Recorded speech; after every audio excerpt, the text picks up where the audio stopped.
விஜய் காவேரி 2 பேருமே சேர்ந்து படுத்துட்ருக்காங்க. அப்போ விஜய் அப்படியே உளர்றாரு.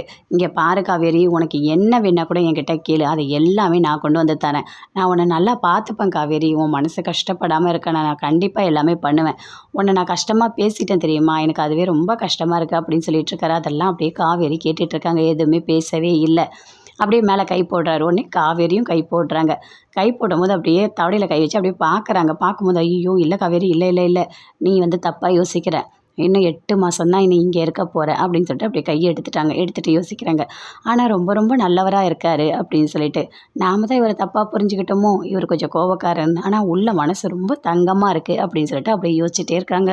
அடுத்த நாள் காலையில் விஜய் எழுந்துக்கிறாரு. ஐயோ பயங்கரமாக தலை வலிக்குதே அப்படின்னு சொல்லிட்டு தலையை பிடிச்சிட்டே இருக்காரு. அப்படியே வராங்க காவேரி.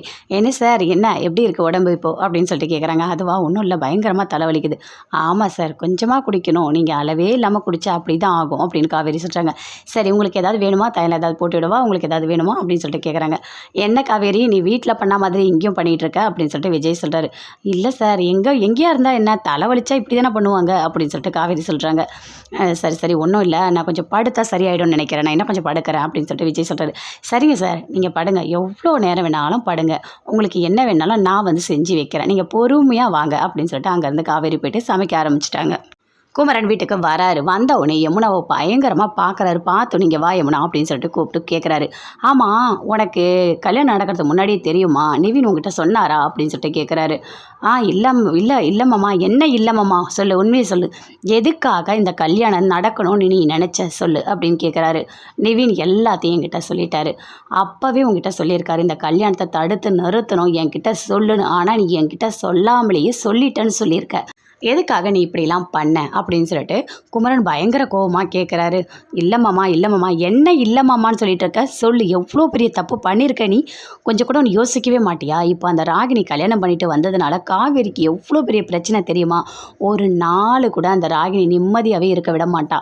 இவ்வளோ பெரிய பிரச்சனை நடக்கிறதுக்கு நீ தான் காரணமாக இருந்திருக்க அப்படின்னு சொல்லிட்டு குமரன் கேட்குறாரு. அதுக்காக சொல்லலாமாம்மா, என்ன சொல்லலை, நீ என்ன தான் பேச வர, ஏன் இப்படிலாம் பண்ண, எனக்கு ஒன்றுமே புரியல.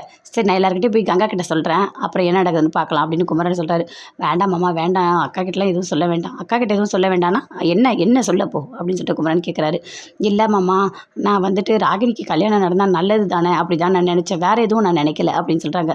ராகினிக்கு கல்யாணம் நடந்தால் நல்லதா, என்ன நல்லது, அவள் இங்கே தானே வரா, இங்கே வந்து கல்யாணம் பண்ணிகிட்டு இருந்தால் எவ்வளோ பெரிய கஷ்டம், நம்மளையும் நிம்மதியாக இருக்க விட மாட்டா அப்படின்னு சொல்லிட்டு குமரன் பயங்கரமாக கோவப்படுறாரு. சரி விடு, நான் உள்ளே போய்ட்டு எதுவுமே சொல்ல மாட்டேன், சரியா, நீயும் அமைதியாக இரு, எல்லாருக்கும் தெரிஞ்சால் இன்னும் பெரிய பிரச்சனையாயிடும் அப்படின்னு சொல்லிட்டு குமரன் சொல்கிறாரு. சரி மாமா, நானும் எதுவும் சொல்ல மாட்டேன் அப்படின்னு சொல்லிட்டு யமுனா 2 பேருமே சேர்ந்து உள்ளே போகிறாங்க. தாத்தா விஜய்க்கு ஃபோன் பண்ணி கேட்குறாரு. என்னப்பா நடந்தது, எப்பப்பா வர அப்படின்னு சொல்லிட்டு. இல்லை, இங்கே என்ன நடந்தது தெரியுமா, நீங்கள் சொல்ல வேண்டாம்னு சொன்னீங்க காவேரிக்கு, ஆனால் அந்த பசுபதி ராகினி எல்லாருமே வந்தாங்க, ரோட்டில் வந்தே சொல்லிட்டாங்க கல்யாணம் ஆகிடுச்சி அப்படின்னு சொல்லிட்டு, அதனால் காவேரிக்கு எல்லா உண்மையும் தெரியும் அப்படின்னு சொல்கிறாரு. அப்படியாப்பா, ஐயோ, காவேரிக்கு எல்லா உண்மையும் தெரிஞ்சிட்டுனா ரொம்ப உடஞ்சி போயிருப்பாங்க, பாவம், எனக்கு ரொம்ப கஷ்டமாக இருக்குது, இந்த கல்யாணம் நடக்கக்கூடாதுன்னு அந்த பொண்ணு ரொம்ப கஷ்டப்பட்டது, ஆனால் கடைசியில் இந்த கல்யாணம் நடந்துடுச்சு அப்படின்னு தாத்தா சொல்கிறாரு. சரி, நீ காவேரிக்கே பார்த்து ஆறுதல் சொல்லிவிட்டு வீட்டுக்கு கூட்டிகிட்டு வா அப்படின்னு சொல்கிறாரு தாத்தா.